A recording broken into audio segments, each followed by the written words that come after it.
I want to start today with a puzzle. It's deceptively simple, something you hear every single day, but when you look at it closely, it's actually kind of bizarre. You ready for a little linguistic riddle? I am always ready. Let's hear it. Okay, two short sentences. Sentence one, John criticized him. Hmm. Sentence two, John criticized himself. Okay, the classic contrast. A staple of syntax classes everywhere. Right. But ignore the classroom for a second. Just think about the intuition. In that first sentence, John criticized him. We know instantly, unequivocally, that him is not John. Can't be. It has to be someone else. Maybe Bill, maybe the guy across the street, whoever. But definitely not John. Correct. If you meant John, your internal grammar would just force you to use the reflexive himself. Exactly. And that's the second sentence. John criticized himself. In that case, himself is John. But here's where it gets really interesting and, frankly, a little weird. Okay. If I make the sentence just a tiny bit longer, if I say, John said Mary criticized him, suddenly him can be John. It absolutely can. John said Mary criticized him, meaning Mary criticized John. That is perfectly grammatical. So why? Why does adding a few words in the middle suddenly change the rules of identity? Why is him so stubborn in the short sentence, but totally fine in the long one? I mean, no teacher ever stood at a chalkboard and explained the distance requirements for pronouns. We just know it. We do. And that right there is the mission for this deep dive. We're looking under the hood of that intuition. Okay. We're analyzing excerpts from Principles of Binding and Control in Generative Grammar, specifically focusing on the work of Howard Lasnik. And this is all about the invisible, almost mathematical rules your brain runs every time you speak. The software running in the background of our minds. Precisely. It's not just grammar. It's like the geometry of thought. As you pointed out, it's not random. There are three specific laws, conditions, A, B, and C, that dictate all of this. And when you violate them, your brain throws an error message. It feels like a glitch, yeah. When you hear a sentence that breaks these rules, it doesn't just sound wrong, it sounds impossible. That's the feeling. So, shall we unpack these laws? Let's get into the code. We saw the first one in my example. John criticized him. You're saying there's a hard rule that stops him from being John there. Yes. That is condition B of binding theory. Condition B. Okay, why don't we start with A? Or is B more intuitive? B matches your first example, so let's just stick with that. Condition B governs pronouns, words like him, her, them. And the rule is surprisingly strict. It says a pronoun must be free in its local domain. Free meaning unattached, like a free agent. Exactly. It means it cannot be connected or bound to an antecedent that is too close.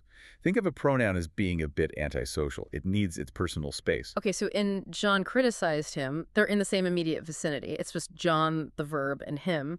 So him says, I can't be John, I have to be someone else. Exactly. They're in the same clause. But look at your other example. John said Mary criticized him. Right. There, him is safe. It can be John. Because there is a boundary. You have the main clause, John said, and then you have a barrier, a whole new clause. Mary criticized him.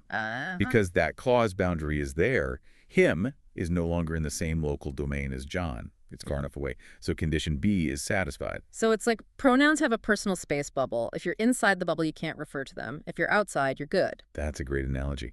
But now we have to get a little more specific. It's not just about linear distance. It's about hierarchy. This brings us to a concept called C command. C command. Okay, I've heard this term. It sounds like something from Star Trek. It stands for constituent command. And to get it, you have to picture the sentence not as a line, but as a tree. A tree structure. Like a family tree. At the top, you have the main sentence node, then it branches down. John is on a high branch. Right. The object him is lower down.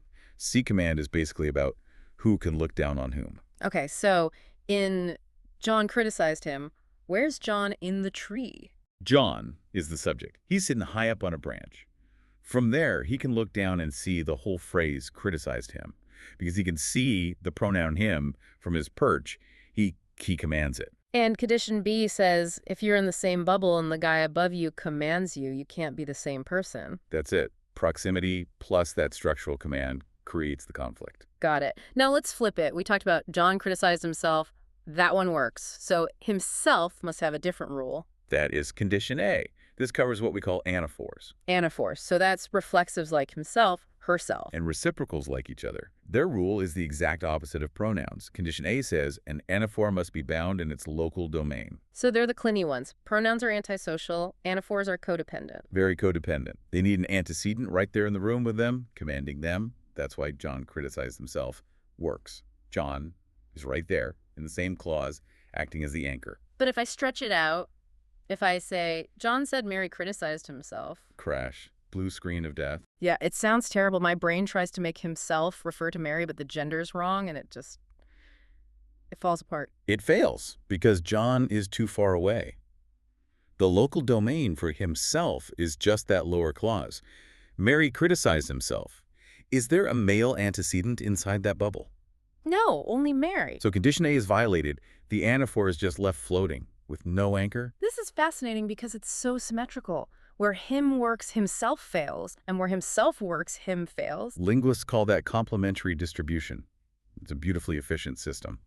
But then we get to the third category, the troublemakers.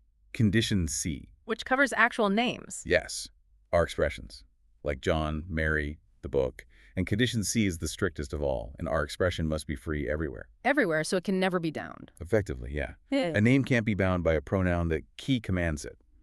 This explains what you can't say. He said Mary criticized John. If he is supposed to be John, you mean? Right, you can't say he, referring to John, said Mary criticized John. Yeah, that's weird. You just say, he said Mary criticized him, or John said Mary criticized him. If I say he said Mary criticized John, I naturally assume he is someone else, like Bill. Exactly, because if he was John, he would be binding John. Condition C says names can't be bound. A name is like a flag in the ground. It says, I am John. Don't try to link back to me from above. But wait, I can think of a sentence where the pronoun comes first, but it still refers to the name. I was hoping you would. Let's hear it. After he entered the room, John sat down. The classic counterexample. He is the very first word.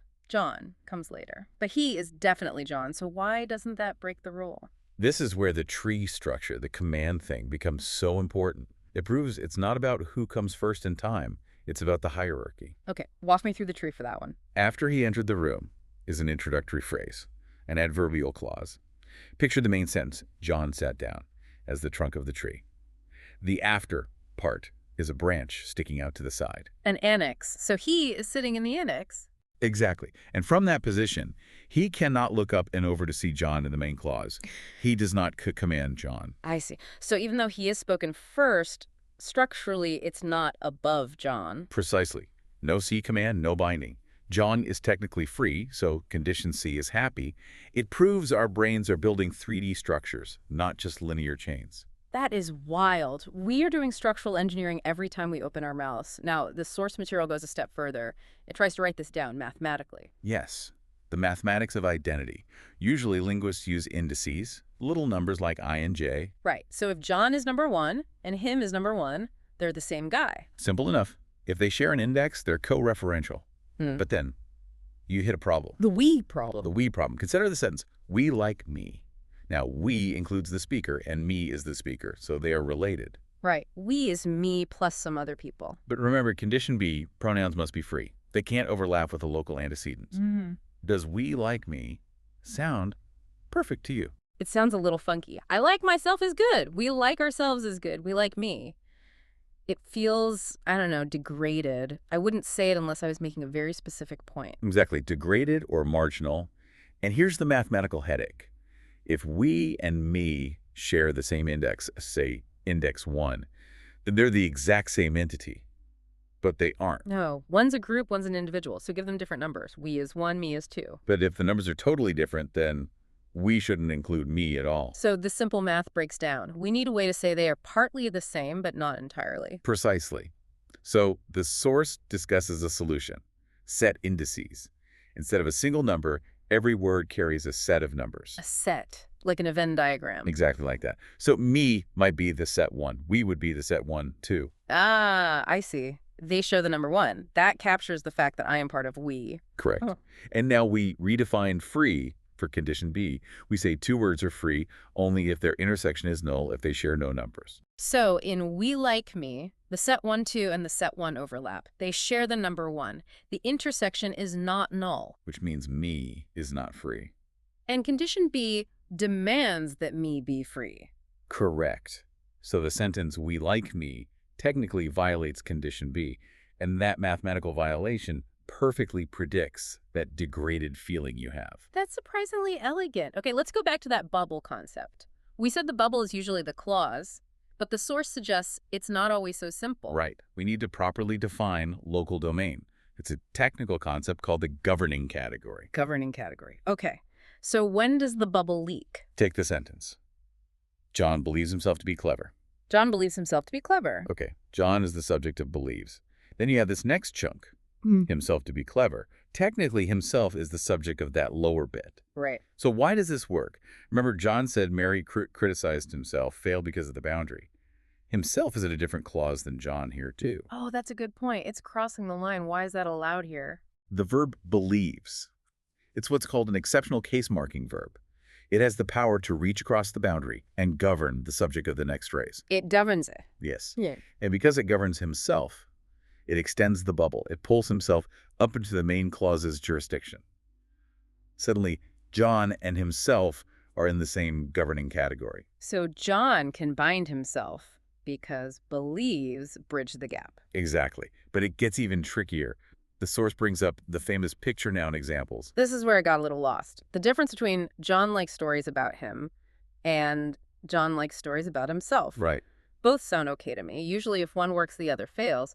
Why are they both okay here? This gets us to the complete functional complex, or CFC. It's a mouthful, but it's about whether there's a subject inside the phrase that blocks the view. Okay, a subject inside the picture phrase. Right. Look at John likes stories about himself. In the phrase stories about himself, is there a subject? No, it's just stories. Exactly. There's no internal boss. Because of that, the local domain for himself has to expand outward to find one. It expands until it hits the main sentence. And finds John. And finds John. So John binds himself. Condition A is happy. Okay, but now let's break it. What if I say, John likes Bill's stories about himself? Now you've changed the geometry. Inside that phrase, we have a subject, Bill. And Bill blocks John. Bill becomes the local boss. He establishes a new CFC. The domain shrinks down to just Bill's stories about himself.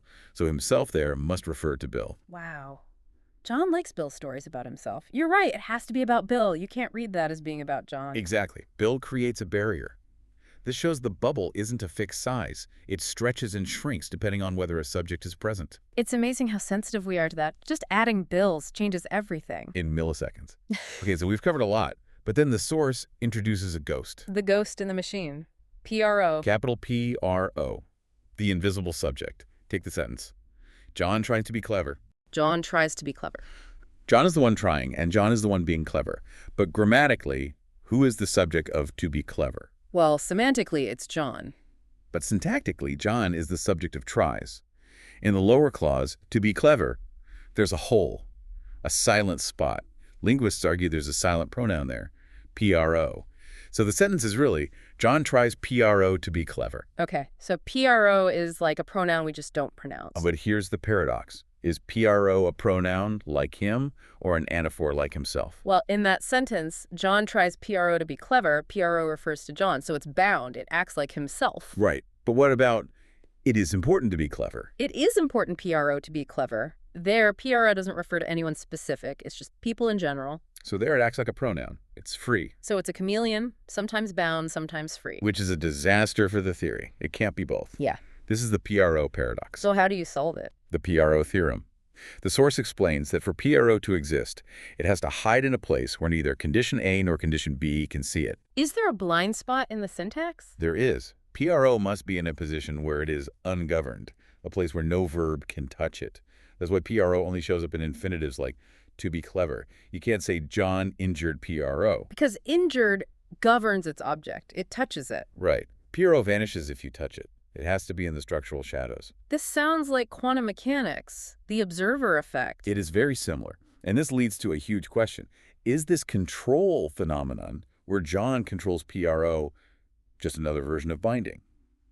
Or a totally different system? My gut says it's the same thing. John tries to be clever. Looks a lot like John likes himself. Why would the brain have two systems for the same job? That's the intuition. But the source argues they're different.